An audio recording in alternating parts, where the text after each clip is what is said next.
As parents, we also need to recognize what we bring to the table that can unintentionally make online learning more difficult for both the teacher and our children. Many of us carry preconceived ideas about what education should look like based on how we were taught and what we experienced growing up. If we believe learning must always be rigid or follow a specific style, we may unknowingly resist teachers who are using engaging, research-based approaches that actually benefit our children.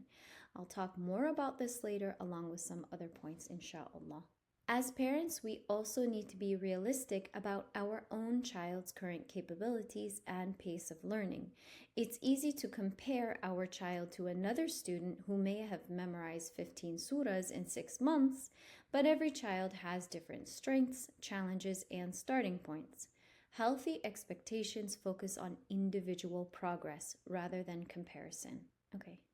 One of the biggest differences between subjects like math, science, English, and online Islamic education is exposure. Children spend many hours each day interacting with their school subjects, but Arabic, Qur'an, or Islamic studies often receive attention only during the online lesson itself. When children have little practice or reinforcement outside of the class, their progress will naturally be slower. Life gets busy and every family faces genuine challenges. However, it's important to honestly ask ourselves whether we're doing everything reasonably possible to support our child's learning and not directly blame the teaching. Sometimes we miss the biological or emotional sides our children are showing. Maybe they had a bad dream the night before, didn't sleep well, or are hungry, overwhelmed, or simply they're having a difficult day. Our own emotional state can also affect our children more than we realize.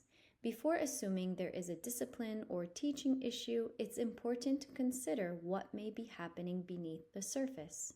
When our child struggles during class, it's easy to react emotionally. Some parents become frustrated with the child during the lesson and sometimes punish in front of the camera, which can be distressing for both the child and the teacher and disrupt the learning environment. Teachers also need to feel comfortable in their teaching environment. Some female teachers may feel uncomfortable teaching while fathers are sitting in the room watching the lesson.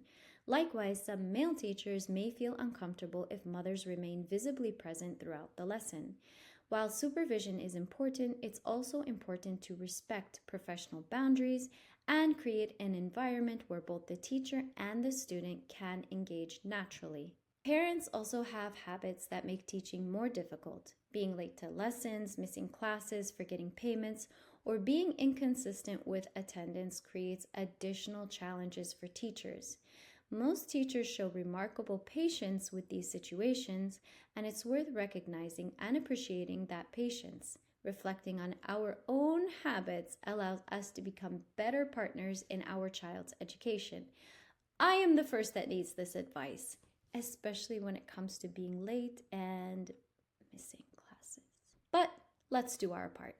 Next video, your specific child, not children in general, the one you actually have.